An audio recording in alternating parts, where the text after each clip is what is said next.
The call came while I was signing a document I didn't recognize. My name was there. My money wasn't.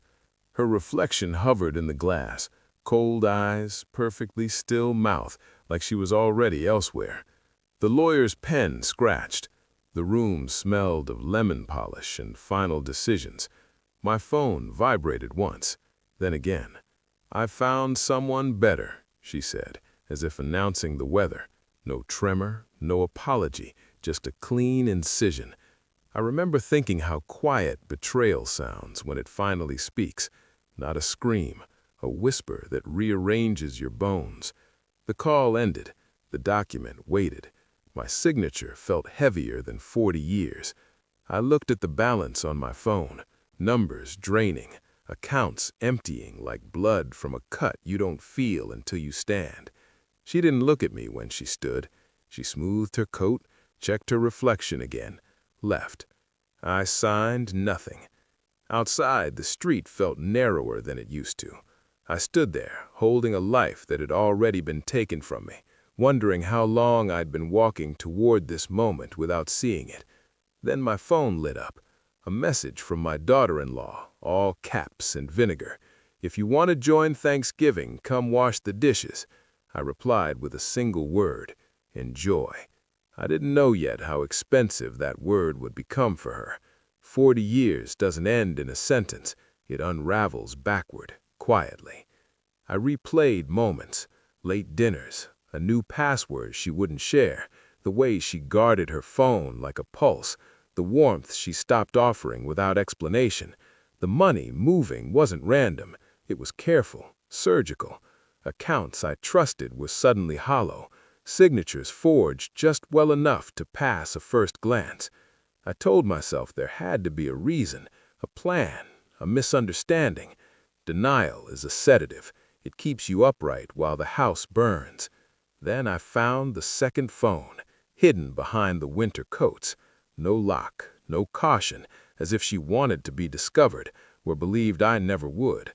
Photos, messages, a man whose name she wrote like a promise. Hotels, laughter, future plans that didn't include me. I didn't confront her. I smiled. I poured wine. I listened to her describe a life already over. Inside, something calcified. This wasn't just infidelity. It was extraction. She hadn't left me. She had mined me. And she thought she'd won. I became a quiet man. Silence is useful. People confess around it.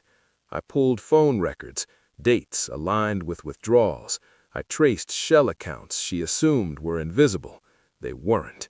She underestimated the boredom of men like me, men who learn systems because time demands it. I hired a lawyer who didn't flinch, old eyes, patient hands. He didn't promise justice. He promised leverage. We found cracks, improper transfers, a forged power of attorney dated before it existed. Her confidence had made her sloppy. At home, I played my part. Nods, neutral smiles, the calm of a man already gone. At night, the rage pressed against my ribs, measured and contained. I didn't need explosions. I needed timing. Thanksgiving came and went. I stayed away.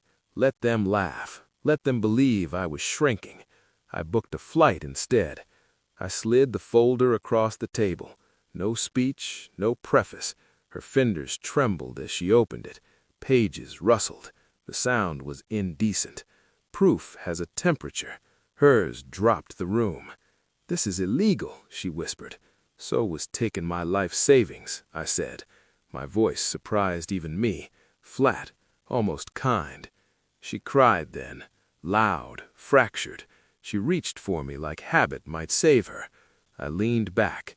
"I know about him," I said. "I know when. I know how much." Her mouth opened, closed, a trapped animal calculating exits that no longer exist. I stood, left her with the truth and a bill she couldn't pay. The villa photos went up the next morning, sunlight on stone, a terrace above a lake that looked like restraint. Switzerland doesn't forgive mistakes, it preserves them. My phone rang, once, twice, 71 times. I didn't answer. Messages poured in, apologies shaped like bargains, threats shaped like fear. My daughter-in-law called, voice suddenly sweet, asking when I'd be back.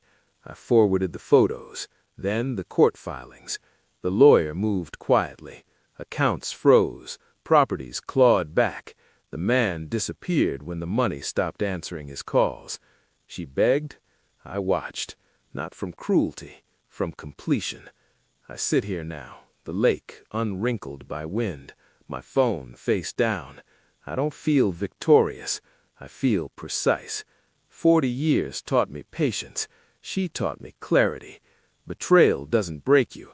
It refines you if you let it. I didn't shout. I didn't chase. I didn't ask why. I simply stepped out of the life she stole and into one she can only observe. The silence is mine, and it's enough.